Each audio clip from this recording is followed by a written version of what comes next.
rekayasa perbaikan tanah dan pondasi lanjut. Dari rekayasa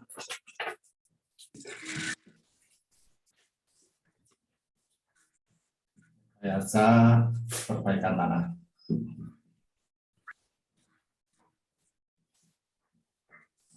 Lalu pondasi lanjut.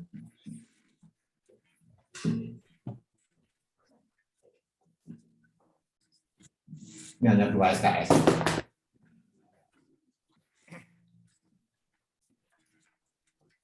Jadi mata kuliah ini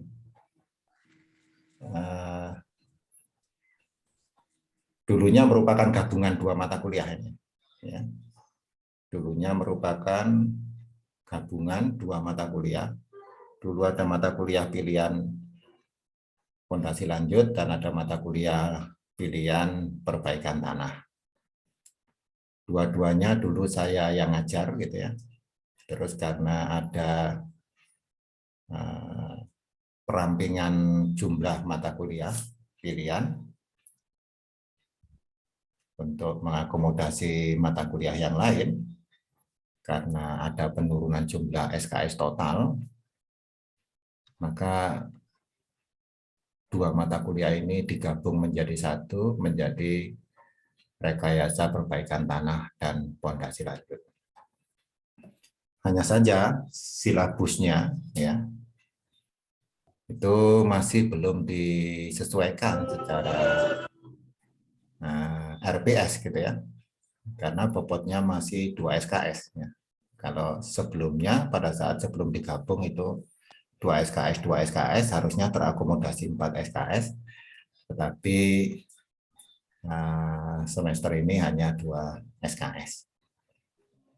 Nah, saya tidak menyangka mata kuliah ini sangat banyak peminatnya ya. Jadi untuk semester ini ada 2 kelas yang saya akomodasi, yang saya ampu, yaitu kelas A dan kelas B. Padahal ini mata kuliah pilihan ya. Kelas A itu 54 anak, kelas B 59 anak. Jadi kalau di total harusnya 113. Bu, tolong muncul nomor partisipan Bu. Partisipan. Jadi peserta atau pengikutnya adalah 113 anak. Nah, sekarang ini sampai 5 menit pertama ada 61 anak. Ya, ada 61 anak. Jadi masih kira-kira separuh yang berpartisipasi mengikuti perkuliahan perdana. Ya, mohon perhatikan baik-baik. Ya, saya ingin menjelaskan tentang kisi-kisi dari kontrak mata kuliah untuk semester ini ya. Jadi bobotnya adalah 2 SKS, nanti interaksi perkuliahan itu secara kuantitas jumlahnya 16 kali ya. 16 kali. 16 kali yang 14 kali kuliah. Lalu 1 UTS ya, dan 1 kali UAS, hingga totalnya 16 kali.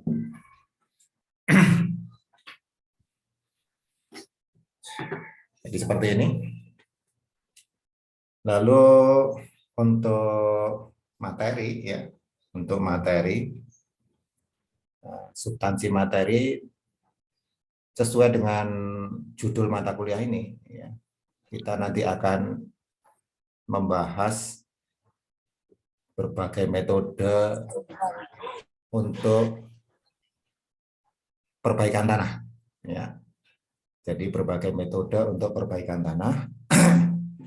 Ya, kita sudah tahu kalau saya ngajar fondasi adalah tidak ada infrastruktur teknik sipil yang tidak bersentuhan dengan tanah. Sehingga tanah itu merupakan tempat dan material utama pada saat kita melakukan pembangunan, ya. Pada saat kita melakukan pembangunan, berbagai macam bentuk infrastruktur teknis sipil selalu akan berhubungan dengan tanah. Nah, tentunya tanah yang ada di lapangan itu bervariasi, ya. Ada tanah yang baik, ada tanah yang sedang, ada tanah yang jelek, ya. Tanah yang baik di sini ditinjau dari teknik sipil adalah tanah yang keras, ya, tanah yang kuat, atau tanah yang mempunyai daya dukung yang tinggi, sehingga struktur bangunan atasnya akan stabil dan aman apabila tertumpu pada tanah yang baik dan keras. Sedangkan tanah yang medium atau tanah yang tengah-tengah gitu ya, itu ya berada di antara tanah yang keras dengan tanah yang lunak. Nah, sedangkan tanah yang lunak, ya, itu adalah satu lapisan tanah di mana daya dukungnya sangat rendah gitu ya. Daya dukungnya sangat rendah, ya. Kualitas kekuatannya rendah, ya. Tetapi kadang-kadang kita tidak bisa memilih, ya, karena kebutuhan, ya, karena sudah dipertimbangkan lokasi, ya, dan lain sebagainya, maka seringkali infrastruktur kita itu harus bersinggungan atau tertumpu pada tanah yang jelek atau tanah yang daya dukungnya rendah, sehingga perlu dilakukan usaha-usaha perbaikan tanah, ya, sehingga nanti muncullah mata kuliah teknik perbaikan tanah, ya, yang tentunya akan membahas berbagai macam hal atau metode yang biasa dilakukan untuk perbaikan tanah. Apakah itu dengan pemadatan, compaction, ya, ada pemadatan laboratorium, ada pemadatan lapangan, gitu ya. Nah, pemadatan lapangan pun juga akan bermacam-macam, mulai daripada berapa kadar air yang harus kita berikan, lalu bagaimana instrumentasi peralatannya, ya, mulai dari yang skala minimal gitu ya sampai skala yang berat. Jadi mulai dari alat yang ringan sampai alat yang berat. Untuk alat, untuk spesifikasi tertentu juga berpengaruh, ya. Jenis tanahnya pasir, jenis tanahnya lempung, juga menggunakan instrumentasi peralatan compaction yang berbeda. Lalu juga ada metode-metode yang lain, misalnya metode prabeban atau preloading, ya, atau pembebanan awal untuk agar lapisan tanah itu sudah mengalami konsolidasi atau mengalami pemampatan, sehingga nanti pada saat struktur aslinya dibangun sudah mendapatkan daya dukung yang lebih tinggi. Ya, biasanya preloading ini memerlukan waktu yang lama. Kalau secara konvensional maka harus dipercepat. Nah, kalau dipercepat maka memerlukan metode tertentu. Ya, misalnya bisa metode vertical drain. Vertical drain itu variasinya banyak lagi. Ada yang menggunakan kolom pasir, ada yang menggunakan PVD, ya. Nah, PVD itu satu alat fabrikasi, ya, material fabrikasi yang dimasukkan ke dalam lubang tanah, sehingga nanti dengan pori-pori yang besar, ya, mempunyai kemampuan kapilaritas, ya, mempunyai kapilan permeabilitas dan kapilaritas, sehingga mampu mengeluarkan tekanan air pori, yang mengeluarkan kadar air yang ada di dalam tanah, sehingga nanti tanah menjadi mengalami pemampatan dengan cepat. Ya, nanti akan kita bahas tentang berbagai macam metode. Lalu merupakan kombinasi, ya, misalnya untuk stabilitas lereng dan settlement itu bisa kita gunakan mini pile dan lain sebagainya untuk mengatasi longsoran dan lain sebagainya, dan cukup banyak sekali, ya. Akan seolah-olah tidak ada batasnya. Kalau hanya 2 SKS itu tidak akan pernah sampai waktunya. Nah, kalau di absen, di presensi di sini, ya, ini ada beberapa kolom, ya. Nah, kolom yang paling kiri itu adalah merupakan materi yang akan disampaikan di semester ini. Jadi Anda bisa membuka websitenya UMM Sipil gitu ya. Di situ ada rencana materi kuliah ya. Jadi mulai dari pendahuluan ya, jenis-jenis pondasi dangkal ya, selain pondasi telapak sebar ya, dan jalur memanjang ya. Lalu faktor-faktor yang perlu dipertimbangkan dalam memilih jenis pondasi ini kira-kira sudah sering ya. Perencanaan pondasi plat nanti ada, lalu ada perencanaan pondasi sarang laba-laba ya. Lalu juga ada apa? Terkait dengan daya dukungnya, terkait dengan settlementnya, dan terkait dengan apa tekanan di bawah dasar pondasi. Jadi berbagai macam tipe pondasi atau teknik perbaikan tanah yang belum disampaikan di mata kuliah mekanika tanah maupun rekayasa pondasi. Ya, itulah kira-kira ruang lingkup atau materi yang akan kita pelajari di semester ini. Ya, yang akan kita pelajari di semester ini. Lalu kalau waktunya ada nanti juga kita akan bisa bahas seed pile ya. Seed pile itu satu pondasi dalam yang biasanya digunakan untuk melindungi ya, melindungi kelongsoran tanah ya, melindungi kelongsoran tanah. Nah, sekarang ini banyak digunakan pondasi-pondasi dalam itu tidak hanya berfungsi untuk menahan daya dukung vertikal ya. Jadi kalau untuk gedung itu kan daya dukung vertikal. Kalau untuk jembatan itu masih daya dukung vertikal. Kalau untuk apa beban-beban traffic jalan misalnya untuk perbaikan di dalam tanah misalnya untuk meningkatkan daya dukung itu masih menggunakan daya dukung vertikal. Tapi apabila sudah untuk mengatasi stabilitas longsoran ya, stabilitas lereng atau misalnya juga di tepi-tepi laut atau dermaga itu biasanya gaya horizontalnya lebih dominan dibandingkan gaya vertikalnya, sehingga nanti ada tiang panjang maupun tiang bor atau second pile itu ya yang difungsikan untuk mengatasi beban lateral atau lateral load ya atau lateral load. Jadi bisa jadi kita nanti akan bahas turap, bisa jadi turap. Akan kita bahas seat pile ya. Nah, dalam arti di sini untuk mengatasi lateral load, beban lateral ya, lateral load, beban lateral, atau kalau kita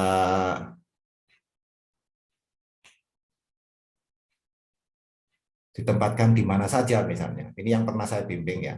Yang pernah saya bimbing adalah studi perencanaan second pile untuk mengatasi longsoran pada zona pembangunan apartemen Begawan. Nah, misalnya begitu.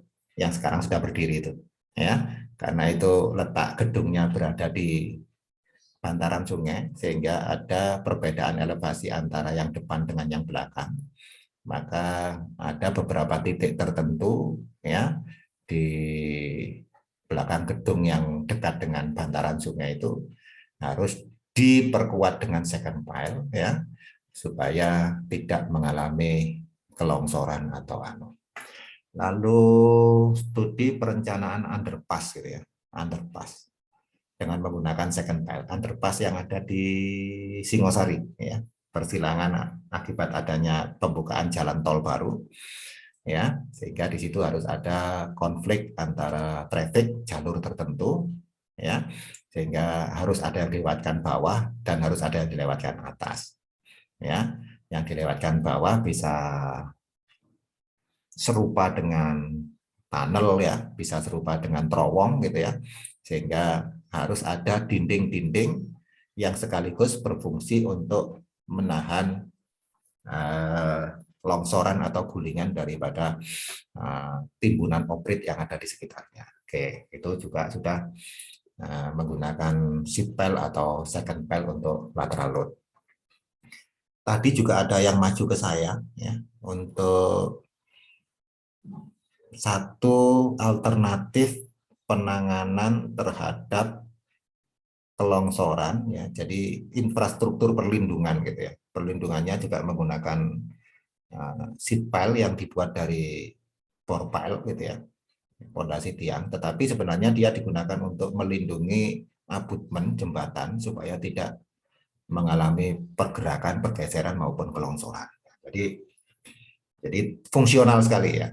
Dan kalau Anda melihat berjalan-jalan ke arah pantai gitu ya, misalnya pada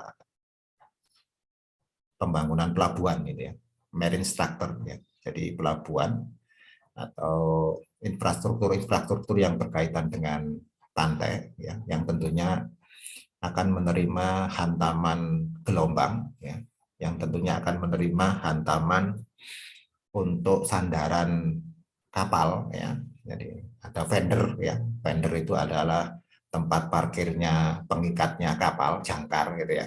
Nah, tentunya ada gaya lateral di situ ya. Nah, itu bagaimana struktur bangunan bawahnya ya. Tentunya diperlukan pondasi-pondasi tiang panjang ya, yang sebagian itu tertancap di tanah, sebagian muncul di atas permukaan tanah dan terkena gelombang ya. Maka itu akan mengalami hantaman energi secara lateral yang lebih besar dibandingkan dengan infrastruktur di tempat yang lain. Sehingga nanti di dalam pondasi tiang panjang itu ada bahasan khusus tentang marine structure. Marine structure itu struktur kelautan, ya, struktur kelautan. Ya, tentunya ada anjungan, ada dermaga, ada tembok laut, lalu ada juga dermaga juga fungsionalnya masing-masing. Ada yang digunakan untuk bongkar muat barang, ada yang digunakan untuk bongkar muat penumpang, ada juga yang digunakan untuk apa? Perikanan ya, perikanan hanya untuk khusus nelayan yang bersandar maupun membongkar muat hasil tangkapannya. Ya, itu macam-macam. Ya, jadi bisa berkembang menuju ke arah kalau ada waktunya panjang itu kita bisa bermain gitu. Jadi saya tidak batasi tentang apa materi yang akan saya sampaikan untuk semester ini. Nah, mata kuliah ini kemarin itu sudah keluar gitu ya. Di semester ganjil kemarin itu sudah ada 2 kelas yang mengambil mata kuliah pilihan ini. Hampir, saya masih ingat hampir 97 anak yang mengprogram tentang rekayasa perbaikan tanah dan fondasi lanjut. Nah, semester genap ini muncul lagi ya, dan terakomodasi hampir 113 orang. Nah, ini juga bisa jadi apresiatif untuk mereka-mereka yang tertarik terhadap rekayasa perbaikan tanah dan fondasi lanjut. Dan mata kuliah ini kalau dilempar untuk ditawarkan ke dosen, siapa yang mau ngampu atau yang mau mengajar gitu ya, semuanya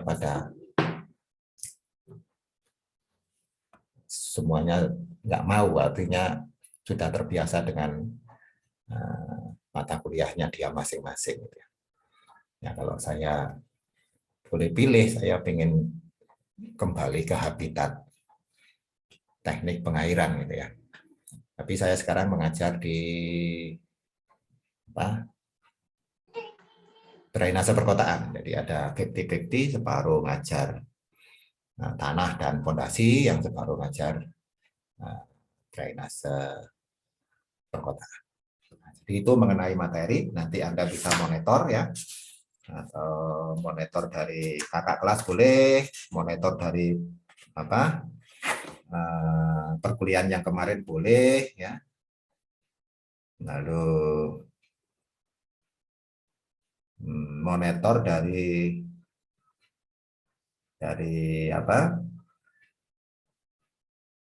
yang ada di presensi juga boleh ya, yang ada di presensi juga boleh. Tetapi yang ada di presensi itu juga sebenarnya sebagian besar saya yang membuat materi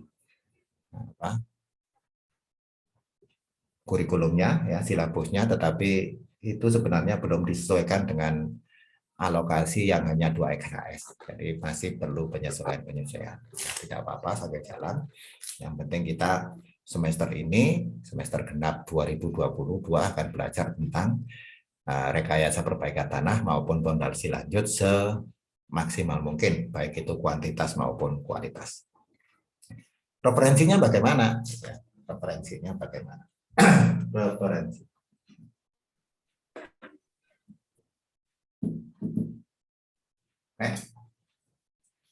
Karena ini mata kuliah pilihan dan ini ada di semester lanjut ya.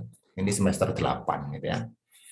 Maka ya semua mata kuliah yang terkait dengan atau included untuk pembahasan di sini akan diperlukan ya.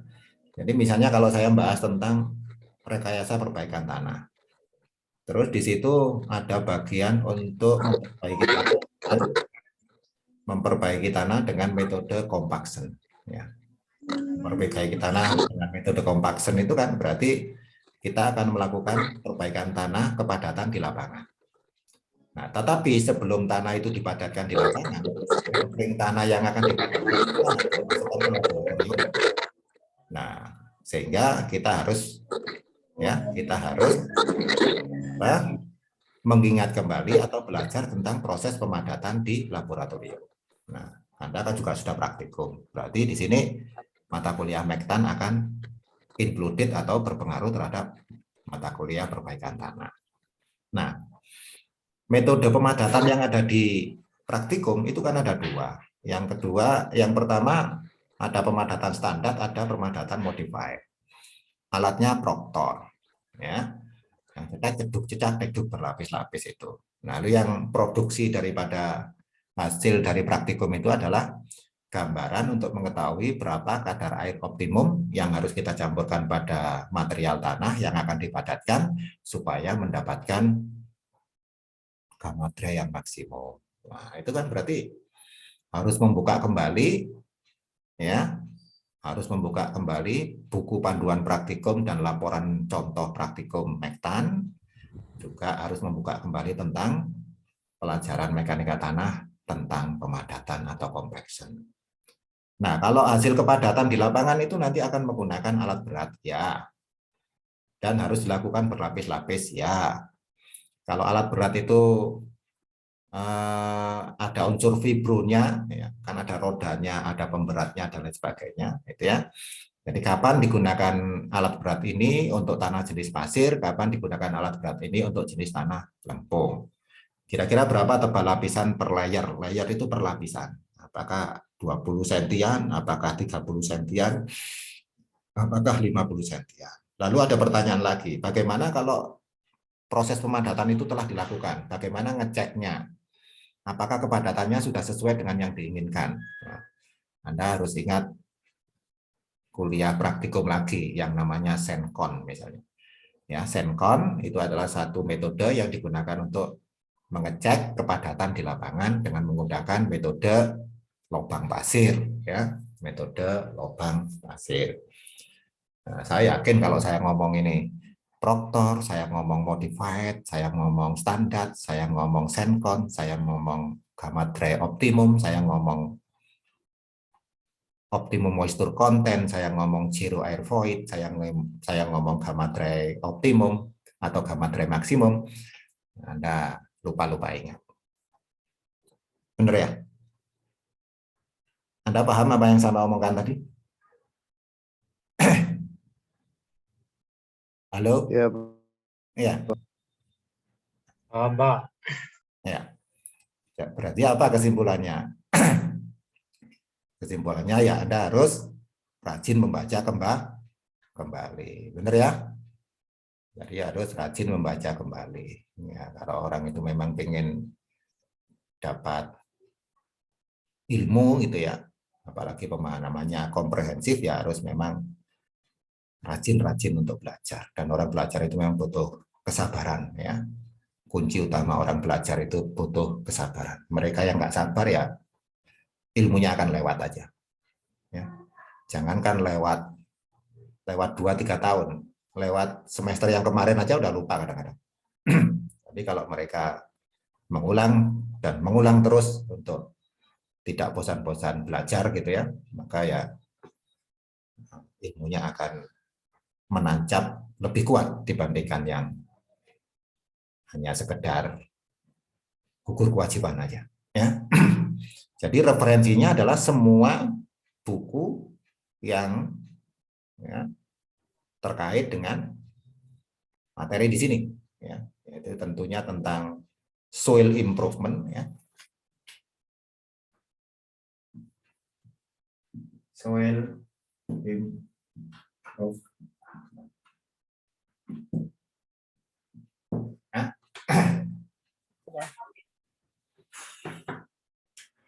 Soil improvement.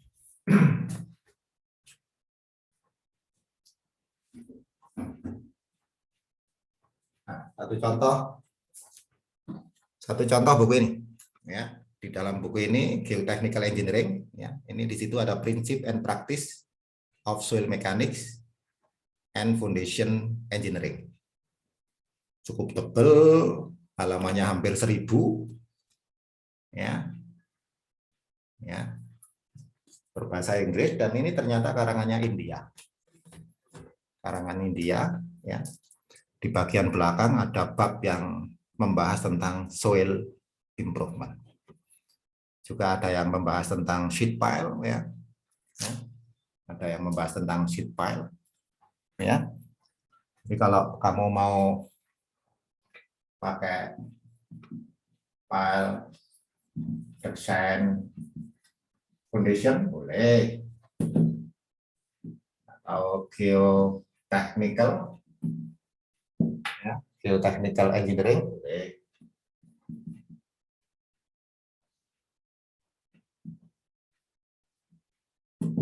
Kalau mau pakai apa?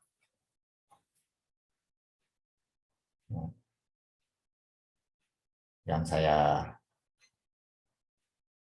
saya punya itu tentang metode-metode perbaikan tanah boleh ya. Metode perbaikan tanah.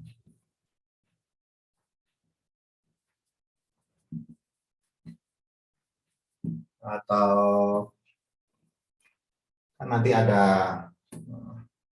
POLES ya, analisa dan desain pondasinya, analisa dan desain pondasi. Nah, ini POLES ya, analisa dan desain pondasi POLES. Di sini ada pondasi plat ya. Lalu nanti punyanya Sucipto itu ada KSLL. KSLL itu konstruksi sarang laba-laba. Sekarang ini 2 anak yang saya bimbing tentang konstruksi sarang laba-laba, yang satu sudah mau seminar untuk ujian, yang satu masih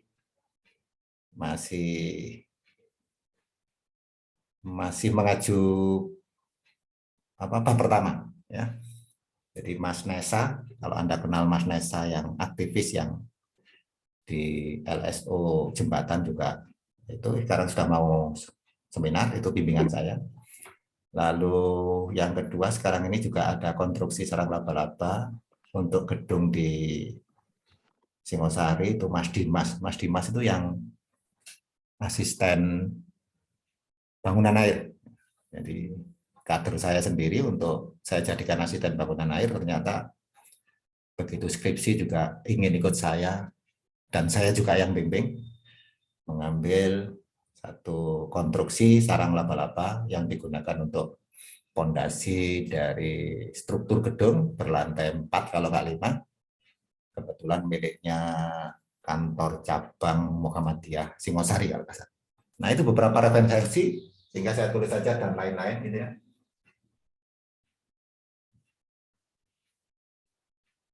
Jadi saya nggak tahu apa tingkat kehausan saudara terhadap referensi.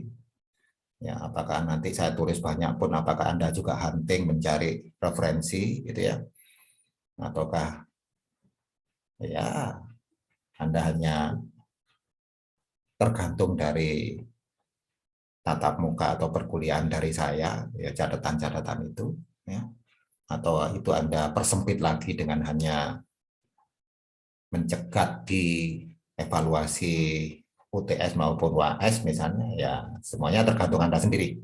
Ya. Ya, tapi yang jelas yang namanya referensi atau pustaka sekarang itu banyak sekali. Ya. Begitu Anda ketik soil improvement gitu ya, Google gitu atau YouTube itu juga sudah akan menjawab, ya sudah akan menjawab apa yang Anda ketik gitu, sehingga Anda bisa mendapatkan informasi tentang soil improvement. Begitu Anda ketik file design foundation, gitu ya, maka di situ Anda akan ditawarkan berbagai macam buku tentang file design foundation dari berbagai negara maupun berbagai pengarang yang bisa Anda gunakan salah satu atau semuanya untuk bahan referensi. Begitu Anda ngetik technical engineering gitu ya, ya sama juga dan yang sebagainya. Jadi mengenai pustaka maupun referensi, ya semua yang terkait dengan materi di dalam rekayasa perbaikan tanah dan pondalisatut bisa digunakan. Oke. Lalu yang terakhir tentang evaluasi. Evaluasi sama, karena Anda sudah sering ketemu saya, ini semester 8 berarti sudah sering kali ketemu saya. Jadi kalau Pak Ernawan mengevaluasi itu selalu ada beberapa indikator atau parameter yang diukur ya. Sama seperti yang lain. Yang pertama ya presensi, ya, yang kedua juga tugas maupun PR, yang ketiga jelas UTS, yang keempat adalah. Nah, sehingga di sini jangan sampai kosong poin-poin ini ya. Ya. Jadi jangan sampai kosong poin-poin ini. Presensinya ya 1/7 presensinya. Jadi presensi 1, tugas 1, UTS 2, UAS 3. Ini 1, 2. Jadi kalau presensi ya 1 presensi ditambah 1 tugas ditambah 2 UTS ditambah 3 UAS dibagi dengan 7. Ini nilai akhir. Ya. Jadi kalau begitu presensinya berapa, Pak? Ya, kalau mau ngitung persen ya gampang. 1 dibagi 7 kali 100%. Ya kira-kira 14%. Tugasnya berapa, Pak? Ya kira-kira 14%. UTS-nya berapa, Pak? Ya 2/7 kan berarti sama dengan 20 bagi 7. Kalau 21 bagi 7 kan 3. Ya, berarti 30. Ya. Kalau 20 ya kira-kira ya 29 lah. Jadi UTS-nya kira-kira 29 sampai 30%. UAS-nya berapa? UAS-nya kan 3/7. 3/7 berarti 30 bagi 7. 30 bagi 7 sama dengan 4. 4 kali 7, 28. Sisa 2. 2 dibagi 7 sama dengan 3. Jadi kira-kira 43%. Jadi 14% presensi, 14% tugas, 29% UTS, dan 43% UAS. Jadi sudah begitu skor-skor presensi, skor tugas, skor UTS sudah saya masukkan, nanti nilai akhir akan keluar dengan sendirinya. Jadi ini ya yang bisa saya sampaikan untuk perkuliahan perdana yang berupa kontrak kuliah. Kalau mata kuliah ini masih menggunakan daring, ya, jadi kuliah di dalam jaringan, ya, kuliah di dalam jaringan, maka saya akan menggunakan jadwal yang tetap, yaitu hari Kamis, ya, jam 1, ya, jam 1 tepat kita mulai, nanti selesai kira-kira ya jam 3 lah, ya, bisa 90 menit, bisa 100 menit, bisa 120 menit, jadi tidak terlalu kaku karena jam ke 6, 7, 8, 9 kalau saya juga jam saya, karena ini kan saya gabung ya. Jadi saya gabung antara kelas A dan kelas B supaya efektif dan efisien gitu ya. Tapi jika Anda ya, sebagian maupun semuanya ingin melakukan kontak secara langsung, ya tinggal koordinasikan aja, ya. Kita bisa sanggup untuk kuliah tatap muka di kelas misalnya hari Sabtu misalnya ya. Ya, tapi karena ada syarat dari universitas ya bisa jadi itu perwakilan gitu ya. Perwakilan misalnya hari Sabtu ada sebagian Anda ingin ketemu atau diskusi dengan saya, apalagi sudah semester 8. Semester 8 ini biasanya terkait dengan ya semesternya bervariasi sih, ada yang 2018, ada yang 2019, ada yang 2017 ini ya. Bervariasi semester 8 terkait dengan tugas-tugas akhir misalnya. Ya silakan ya terkait dengan tugas-tugas akhir yang ada hubungannya dengan teknik perbaikan tanah dan ada hubungannya dengan fondasi lanjut. Ya. Jadi perbaikan tanah ini memang sangat terbuka luas untuk diambil objek sebagai tugas akhir maupun skripsi. Baik itu dalam hal perencanaan maupun dalam hal penelitian. Jadi berbagai banyak judul tentang teknik perbaikan tanah ya untuk meningkatkan daya dukung tanah lunak. Di dalam penelitian itu menggunakan berbagai material penambah, berbagai macam material penambah. Misalnya pengaruh penambahan kapur terhadap misalnya ya terhadap ya pengaruh penambahan kapur misalnya pada tanah lunak ya terhadap kekuatan daya dukung diukur dengan menggunakan JPR misalnya atau diukur dengan menggunakan misalnya uji geser langsung atau diukur dengan menggunakan pemadatan dan lain sebagainya. Ada yang ditambahi semen, ada yang ditambahi batu bata merah, ada yang ditambahi kapur, ada yang ditambahi berbagai macam ya. Penelitian yang pernah saya bimbing untuk meningkatkan kualitas tanah lunak ya dengan berbagai macam bahan penambah atau aditif supaya daya dukungnya menjadi meningkat. Nah, jadi mau dibawa ke penelitian laboratorium banyak, gitu ya. Terus mau dibawa ke perencanaan di lapangan juga banyak. Ya, jadi di luar sana juga banyak pembangunan infrastruktur jalan terutama. Ya. Infrastruktur jalan itu kan banyak jalan yang ditingkatkan, tapi juga banyak jalan yang baru. Ya. Kalau jalan yang baru itu sudah bisa terakomodasi berbagai macam judul itu ya, jalan yang baru.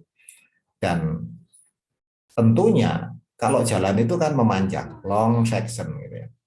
Kalau dia long section katakanlah 20 kilo saja atau jangankan 20 kilo, 5 sampai 10 kilo saja. Tentunya namanya long section itu ada titik-titik di mana lapisan tanah itu ada yang daya dukungnya bagus, ada yang daya dukungnya sedang, ada yang daya dukungnya rendah sekali. Nah, kalau daya dukungnya rendah misalnya jalan tol yang melewati tambak misalnya, jalan tol yang melewati rawa-rawa misalnya, harus ada perlakuan khusus gitu ya. Harus ada perlakuan khusus. Nah, perlakuan khusus itu berbagai macam metodenya bisa kita terapkan. Ya. Sehingga untuk sirkuit Mandalika misalnya yang ada di Nusa Tenggara Barat yang akan melakukan launching untuk lomba MotoGP pertama itu pada proses pembangunannya yang hanya 5 km itu juga ada segmen tertentu yang tanahnya jelek. Nah, kalau tanahnya jelek harus diperbaiki atau menggunakan metode-metode yang bisa meningkatkan daya dukung atau menjaga stabilitas tanah supaya tidak mengalami kerusakan. Misalnya dengan menggunakan stone column, misalnya dengan menggunakan, nah itu si Kevin kemarin menggunakan stone column, saya yang bimbing juga untuk sirkuit Mandalika. Nah sekarang ini juga ramai ada sirkuit Formula E ya, di Ancol tanahnya jelek itu. Sudah tanahnya jelek, setelah itu dikebut oleh waktu, nah tentunya kontraktornya kelabakan untuk mewujudkan target rencana itu. Tetapi secara ilmiah ya, itu kita jadikan objek ilmiah, tentunya masih bisa terbuka luas untuk bagaimana secara kaidah ilmiah atau teknik engineering untuk menangani zona-zona atau titik-titik yang kualitas tanahnya sangat rendah, sehingga diperlukan metode atau cara untuk memperbaikinya. Oke. Demikian mungkin untuk kuliah perdana yang bisa saya sampaikan hari ini. Mungkin ada beberapa hal yang ingin ditanyakan. Silakan.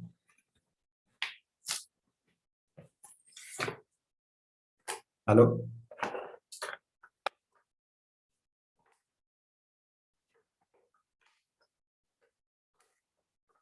Ada pertanyaan?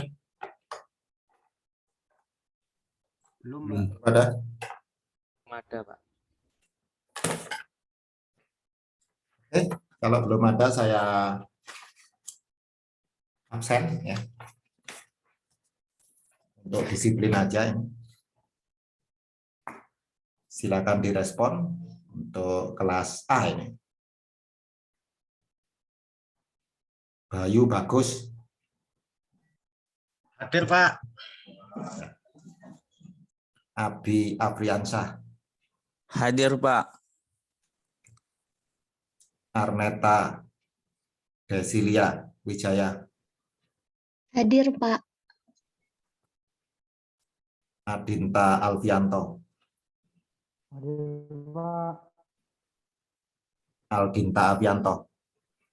Hadir, Pak. Oke. Hadir. Muhammad Farhan.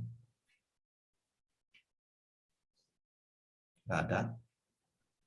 Hadir, Pak Muhammad Farhan. Ya. Febiananti Putri. Hadir, Pak. Muhammad Aldo Alvaris. Hadir, Pak. Wahyu Aji. Hadir, Pak. Khairul Umam. Hadir, Pak. Robi Erik Sandri. Hadir, Pak. Ya. Dita Nazal Faruk. Rahmadani Prasetyo. Oke. Muhammad Tolib. Hadir, Pak. Febrian Taufik Akbar. Oke. Firdausi Ramadava. Hadir, Pak. Ya. Hadir, Pak. Oke. Sofiatur Ramadhani. Hadir, Pak. Sofiatur ada? Ada, Pak. Hadir. Ya. Qotibul Umam. Ada, Pak. Muhammad Rizky Ramadan. Hadir, Pak. Ya. Miratul Umah. Hadir, Pak. Ya. Muhammad Yusuf Erjito. Ya. Amalia Febriani Putri. Hadir, Pak. Oke. Ahmad Fatih Fawaz. Hadir, Pak. Ya. Muhammad Al-Gebrisco Ramadhani. Hadir, Pak. Ya. Siti Nur Aisyah. Hadir, Pak. Fatkur Rizky. Hadir, Pak. Ya. Adli Muhammad Hanif. Hadir, Pak. Ya. Sailendra Sukma Sutaji. Hadir, Pak. Oke. M. Rainaldi Setiawan. Oke. Hadir, Pak. Ada ya. Rainaldo Setiawan. Hadir, Pak. Oh, ini yang kembar itu. Ya, Pak. Kartika Halifah. Hadir, Pak. Oke. Lalu Muhammad Lutfi. Hadir, Pak. Fiorentika Fikrit Junior. Hadir, Pak. Taufik Sumaryanto. Hadir, Pak. Rafli Wahyudi Prakasa. Hadir, Pak. Oke. Muhammad Farhanuddin Nur Afif. Hadir, Pak. Hadir. Ya. Selsabila Mangani Putri. Hadir, Pak. Ada ya? Ada, hadir, Pak. Sandy Brian Onasis. Hadir, Pak. Sandy ada? Hadir Pak, ada. Ya. Muhammad Satria Alam Raharja. Hadir, Pak. Agung Dwi Laksono. Muhammad Gandum Prasetyo. Hadir, Pak. Ali Puji Wahyudi.